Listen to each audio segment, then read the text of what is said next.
हर relationship में एक phase आता है जहाँ सब कुछ परफेक्ट चल रहा होता है, राइट? तुम एक दूसरे से बातें कर रहे हो, प्लान्स बना रहे हो, बाहर जा रहे हो, घूम रहे हो, फिर रहे हो, सब कुछ कर रहे होते हो। पर एक दिन ऐसा आता है जब वो लड़का चुप हो जाता है और तुम समझ नहीं पाते कि एकदम से हुआ क्या। तुम सोचते हो कि यार कहीं मेरी गलती तो नहीं है, कुछ मैंने गलत तो नहीं कर दिया, कुछ मैंने ऐसा तो नहीं बोल दिया जो इसको ट्रिगर हो गया हो या इसको हर्ट कर गया हो, कहीं मैं बोरिंग तो नहीं हो गई। लेकिन शायद उस बंदे का चुप होना तुम्हारी गलती है ही नहीं। Hey guys, welcome back to my channel, my name is Shiv. आज का टॉपिक यही होने वाला है कि जब लड़के एकदम चुप हो जाते हैं ना रिलेशनशिप में, चाहे वो आपके स्पाउस हो, चाहे आपका बॉयफ्रेंड हो, ऐसा क्यों होता है और आप कैसे डील कर सकते हो इस चीज से, इसी वीडियो में बात करूंगा। तो वीडियो को आखिर तक जरूर देखना और आगे बढ़ने से पहले लाइक एंड सब्सक्राइब जरूर करना। देखो, बहुत बार लड़के इसलिए चुप हो जाते हैं क्योंकि उन्होंने कभी सीखा ही नहीं होता कि अपने इमोशंस को कैसे प्रेजेंट करना है, कैसे एक्सप्रेस करना है। उनको बचपन से ये सिखाया जाता है कि रो मत, स्ट्रॉन्ग बनो, इमोशंस को कंट्रोल करना आना चाहिए तुम्हें। लड़के होते नहीं। Stop crying, Rohan. Are you a girl? Boys don't cry.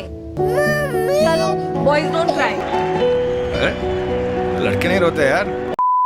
पर अंदर से उनका दिमाग एक बैटलफील्ड की तरह होता है। इतनी कंफ्यूजन होते हैं, इतने सवाल होते हैं, उनको पता ही नहीं क्या करें, उसका कैसे एक्सप्रेस करें, कैसे बताएं, किसी से बात करें, अपनी बात को आगे कैसे रखें। वो उसी कंफ्यूजन में ना घूमते रहते हैं, तो वो चुप हो जाते हैं। दूसरी चीज ये है, आप इससे रिलेट करोगे, दुनिया ना हमेशा लड़कों को एक फिक्सर के रूप में देखती है। उनसे एक्सपेक्ट किया जाता है बचपन से कि हर प्रॉब्लम का सोल्यूशन इसके पास होगा या होना चाहिए। फैमिली की एक्सपेक्टेशंस, करियर का प्रेशर, रिलेशनशिप का बैलेंस, ये सब एक वेट की तरह होता है उनके ऊपर। और जब ये सारा वेट अनबेरेबल हो जाता है, वो साइलेंट मोड में चले जाते हैं। Because most of the time they don't know how to express all of these things, क्योंकि उनके दिमाग में ये होता है कि वी आर द फिक्सर्स। अगर हमसे एक्सपेक्ट किया जाता है तो सोल्यूशन हमें ही ढूंढना है। हम किसी से शेयर करके या किसी से एडवाइस नहीं ले सकते, हम हेल्प नहीं मांग सकते। मतलब मैं एक माइंडसेट बता रहा हूँ आपको, एक लड़के का, एक बंदे का, कि this is what goes on in his head, कि उसको लगता है कि मैं किसी से हेल्प नहीं मांग सकता। अगर मैं हेल्प मांगूंगा तो मैं छोटा लगूंगा या उसकी ईगो पे लगेगी बात। Because this is what has been instilled into our minds, into our heads since childhood. और सबसे पेनफुल पार्ट पता क्या है इस बात का, जब तुम उससे पूछते हो कि क्या हुआ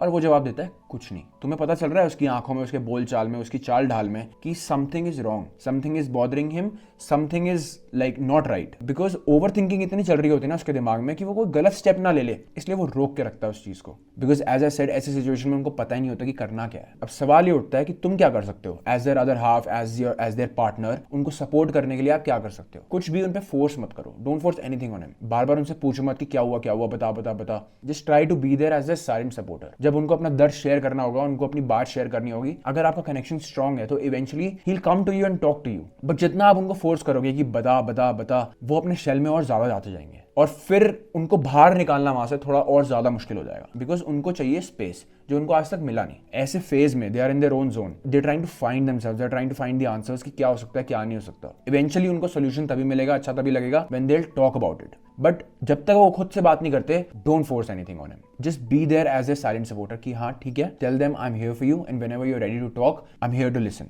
ये एक एश्योरेंस दे दो उन्हें कि they have someone to fall back to, you know what I am saying. पर ये समझना भी जरूरी है कि हर बंदा जो चुप हो जा रहा है ना, वो तुम्हारी जिम्मेदारी नहीं है। उसका प्रॉब्लम तुम्हारा सोल्यूशन बनना जरूरी नहीं है। But if they are behaving badly towards you just because they are feeling a certain way, right? That is also not justified. Have your own boundaries also. Unless and until there's a healthy communication happening, it's all good. क्योंकि जब बंदा बिल्कुल चुप हो जाता है, वो अपने आप को एक्सप्लोर कर रहा है, अपने आप को जानने की कोशिश कर रहा है, वो उस फेज में है इस समय। Like he is trying to explore himself or herself. और उस फेज में सबसे बड़ा सपोर्ट उनको जो मिलना चाहिए, दैट इज योर पेशेंस। एक चीज और याद रखना कि अगर तुम्हें लगे कि यार ये चुप रहकर मुझसे इमोशनली डिस्कनेक्ट हो रहा है, तो ब्रो अपना पॉइंट रखो आगे, कन्वे दिस टू हिम कि यार मुझे ऐसा लग रहा है कि you are not emotionally involved in this as much as I am. तो अगर वो बोलता है कि ऐसा नहीं है, you are not the problem, like this is not the issue, I am going through something else, then of course be there for him, but make sure that you convey this point। क्योंकि यार तुम अपनी emotional health उसकी problem के नीचे दबा नहीं सकते, क्योंकि at the end of the day हर इंसान को अपना इमोशनल बोझ खुद ही उठाना पड़ता है। तुम उसके लिए एक शोल्डर बन सकते हो, उसके लिए शोल्डर का काम कर सकते हो, बट उसका पूरा बोझ नहीं उठा सकते। तो अगर तुम्हें लगता है कि यार तुम्हारा पार्टनर बिल्कुल चुप हो गया, तुमसे बात ही नहीं कर रहा, उसको स्पेस दो, उसके साथ खड़े रहो, बट अपने आप को भी मत भूलो। क्योंकि प्यार का मतलब ये नहीं होता